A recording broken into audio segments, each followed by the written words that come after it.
আমার দ্বিতীয় প্রশ্ন হলো, যেমন নাস্তিক শব্দটি আছে, এখন ইসলামে কাফের শব্দটি আছে, তো এই দুটো শব্দ কি একই? ভাই সাহেব প্রশ্ন করেছেন যে নাস্তিক এবং কাফিরের অর্থ কি এক? না, এক নয়।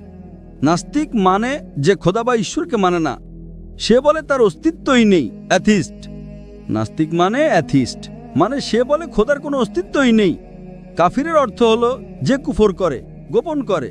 কাফির শব্দটি আরবি শব্দ কুফর থেকে এসেছে, যার অর্থ গোপন করা, এবং ইসলামিক পরিভাষায় কাফির তাকে বলা হয় যে ইসলামের সত্যকে অস্বীকার করে। গোপন করা বা অস্বীকার করাকে কুফর বলে।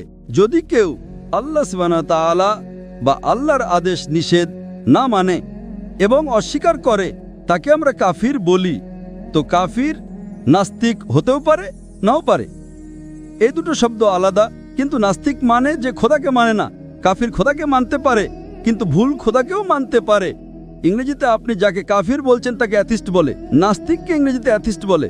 কাফিরকে বলা হয় ওয়ান হু রিজেক্টস। দুটোর মধ্যে পার্থক্য আছে। হতে পারে কখনো নাস্তিক আর কাফির এক হয়ে যায়, নাস্তিক কাফির হতে পারে, কাফির নাস্তিক হতে পারে।